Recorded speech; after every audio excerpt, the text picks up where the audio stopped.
Hello there, and as usual, I'm Aaron from LastStandGamers, and welcome. Today I'm going to be discussing my expectations of DayZ Standalone. First of all, what you're going to be seeing in the background is a bit of the Arma 3 DayZ mod. That's a great alternative in case you get a little bit bored of the Arma 2 variant. Secondly, I'm going to be posting a variety of screenshots that the developers have been posting over the last few weeks and months to whet your appetite a little bit. But moving on to my expectations, what do I expect from the game? Well, let's talk about the things I want to see the same and I want to see translated from the mod into the final edition. First of all, I want to keep them heart-stopping situations where you come around the corner, you know there's a guy in the same area as you, and you're on your edge, you don't know what to do, and you've got to outsmart him in some way. That's really what I want to keep, and that's one of the core gameplay mechanics that makes DayZ so popular.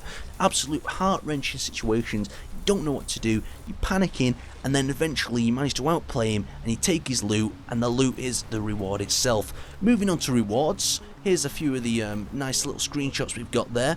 Talking about the rewards themselves, I don't want any sort of like main sort of bold reward system like an XP system or something like that. It just feels corny. I mean, 30 XP, you kill the zombie. 25 XP, you kill the player. Don't like the idea of that. Players should get rewarded internally by the feeling of they've killed that guy, they've got his loot, and so on. And I don't know if they're going to implement anything like this. Here's some more screenshots of the boat that we see. That looks like it's going to be a beautiful CQB environment. Moving back a second. What I was talking about is I don't want an XP system. Maybe like an internal upgrade, like after you get so many sort of things, like you've repaired so many vehicles and such, you get a faster repair rating or something, or maybe you don't need a toolbox. But obviously once you die, I want it to be all reset, because that's one of the massive things about DayZ. You die, you lose it all, and you have to restart again, and that's one of those feelings, and that's what stops a lot of people from playing it. But at the same time, that's one of them fears that you have, that you'll lose everything if you don't keep your guard up. Moving on to things I would like to see changing. Sniper rifles. This is something that I've really debated a lot in my head and talked about. Are sniper rifles a cause of a lot of the banditry in the game? That's what I'm always thinking. I mean, what sort of normal Russian sort of area carries more than 50 AS-50s in an area of a few square kilometers? I don't know, but in Arma 2 it got in a situation where everyone had an AS-50. I mean, please stay away from the heavy caliber sniper rifles.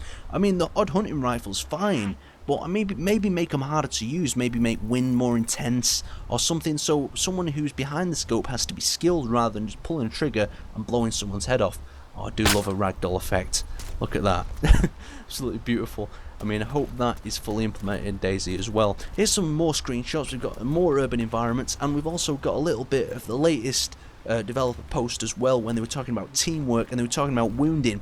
Wounding looked really cool, actually. When a player was shot, the animation would play out holding an area around the area that they got shot, and I think that could be really useful for identifying if you've actually injured someone, because in the current mod, if you hit someone, you just see a blood squirt, and sometimes you don't even see that if you're at certain ranges, but seeing someone limp wound around, also it might even change the way you actually engage them. If you see them injured, you might say to yourself, oh, I'm going to let this guy go, I feel really bad. I don't know why I take this tyre here, I just decide to go for it. I mean, who doesn't want a tyre?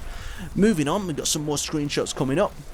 These are some of the weapons that we've been talking about. They're all pretty standard hunting rifles and crossbows, and then we've got some different attachments for the AK. And the attachment system, from what it sounds like, is going to be pretty good like Arma 3. You can stick what you want on your weapon, take it off, all situational. Like you can see here, I've got this 1911 with a silencer on. You can take it on, put it off, and I thought it was really nice, and something like that would be really good.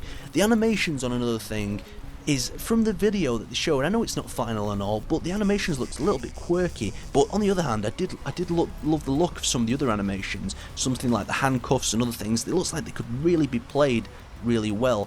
To conclude, my overall expectation would be basically a very polished version of the mod, something that plays true to the core values of the mod itself, doesn't change them too much, and gives that unique survival experience. But that's just my opinion.